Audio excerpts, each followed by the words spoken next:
Hello everyone, my name is Matt Scorpion and welcome back to Destiny 2. Now this is a kind of important week, there's a lot of flashes that's going to be going on, so I'll just delve right into it. The first one that you'll see is something about seasonal stuff. It's basically another way you can earn red border seasonal weapons a little bit easier. But aside from that, the main important thing is Grandmaster Nightfalls. The Grandmaster has launched, and of course, per the usual, you need to be a certain power cap to even enter. This season's being 1595. I just got an off-class item, so it's not really registering right. But currently, Light.gg is lying and say it's the Devil's Lair, when it's currently the Glassway. I will admit, this is probably one of the hardest Nightfalls in Destiny history, mainly because of things like Void Burn on a very void-filled final boss. 2 boss bar Hydras that you can't kill right away, Wyverns, Overload Minotaurs, and Barrier Hobgoblins, all throughout the fight. So it is a very tough final boss. The strike itself is not terrible, but then the final boss is where things really come to a very dramatic close, whether it's death or victory.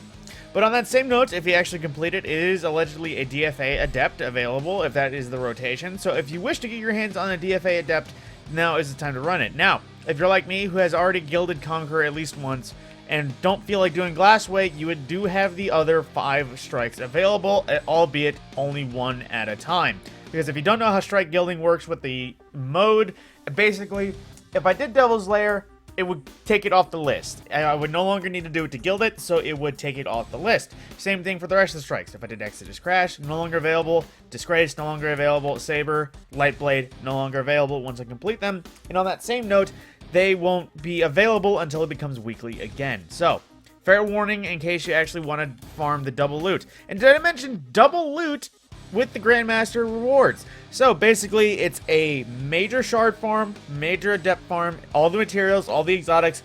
Anytime it's double loot and you do a GM and actually kill all champions, it is a very healthy loot drop. Now, aside from GMs, time to move on to the rest. So, Gambit doesn't have anything new as usual. Crucible, it has Showdown for its rotator matches, and Crucible Lab's still going, Trials to return. I have a feeling we'll get Iron Banner within the next 3 weeks. It was, I think, week 2 or 3 of the season, so it's probably going to be coming back around pretty soon, but that might be also the final one, so they might save it for a little bit later, maybe during Festival of the Lost. Now, in terms of our Legend content, currently King's Fall Challenge mode is Gaze Amaze, which is Golgoroth Challenge. I'm not exactly sure what that is. I think it's whoever is holding the gaze has to be in the pit with the other folks down there. So it's a little bit more challenging for the gaze runners, but of course the folks down there might have to deal with a little bit of Ogre's Venom, so there's that. Then as well for Master Challenge, we have recovery-focused armor for that as well, which means it's also Golgoroth Challenge for Master Mode, in case you need to know where to go to get your Harrowed gear. But in that same tab we saw as well, Prophecy is currently a rotation dungeon if you wish to get a pinnacle or just wish to run it to try and find Ruinous Effigy. I'm not even sure if that's still earnable. But on that same note, we do have... No, not Grasp of Avarice. What dungeon it is? It was Pit of Heresy.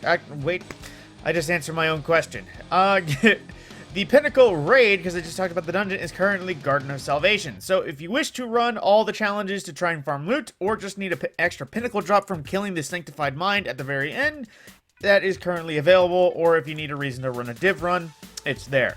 Now, into the rest of the world. Now, for the Throne World and Battle of the Disciple, we do have the Swift Destruction Challenge, which is not exhibition. It's the entrance encounter, the first encounter, which is basically you have to kill all the abominations that spawn pretty well in tune with each other, so you have to keep them alive and then, you know, allow the finisher. Then for our weekly rotation mission, we have the Communion, which is commune with the European Pyramid to strengthen the darkness power Deep Sight. Basically, it's the one where you go in Europa and go into the Europa Pyramid and fight a bunch of Cabal. It's a long one, as is most of the Witch Queen campaigns, but it's one of the easier ones, I'd say, for farming for alloys. Then, into Eternity to check in with Dares of Eternity. For our legendary arrangement, we do have Hive, Vex, and Valis Ta'aurc, if you need to know what to go for and what to pick. Like I said, Hive, Vex, and Valis Ta'aurc. Probably one of the harder fights for the Legend mode, but, you know, is it still hard for anyone?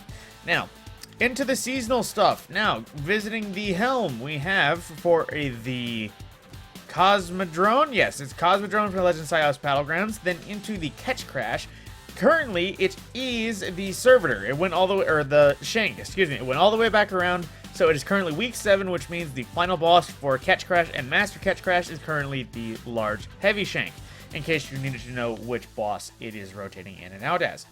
Then as well, for our challenges for this week, let's see what we have. We have Antiquarian 7, return the 7th of 8 relics to the helm, also defeating powerful Vex throughout the system. Defeating more powerful combatants will award bonus progress. Then we also have complete expedition in each destination within 10 minutes, so then basically just speed run it, don't be slow. And then we also have Shaper 2, which is leveling up 3 shaped weapons to at least level 10. Which is honestly a kind of ridiculous one for Repute, just because of the fact that I've been hunting the red borders, and I know they just added a way to get some, but at the same time, it's been a struggle fest. I only recently got 3, and I'm still missing the machine gun, the last one I need for the sidearm, and I'm missing the shotgun still. So it's iffy picking this one for the Repute challenge. Then we also have Underhanded, defeating targets with sidearms and defeat jolted combatants. Defeating combatants in Catch Crash and defeating guardians will award bonus progress.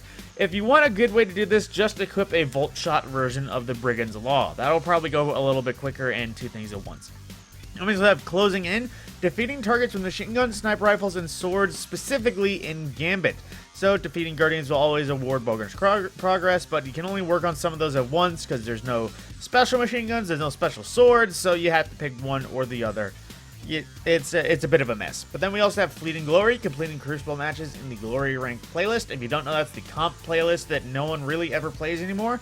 And then we also have, of course, simply complete any strike on Grandmaster. It doesn't have to be the weekly one. If you're like me and have the gilded options available, you can pick any ones in there.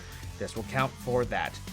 Now, that is all the seasonal challenges pretty much, and of course, the season will continue as usual because of, you know, the next week coming by, but aside from that, the weapons currently available. We have Boudica C, a sidearm that's kind of making waves. It had some interesting rolls on it, and I know a lot of people were talking good on it, so it's hard to say. This might actually be a pretty solid sidearm, but then again, you know, I don't like sidearms.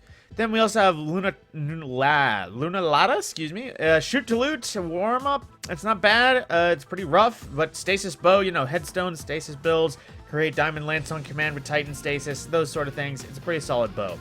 We also have Annual Skate, possibly still just one of the best PvP hand cannons. Time Payload for extra flinch, Tunnel Vision for the little bit of target acquisition after defeating a target, that sort of thing.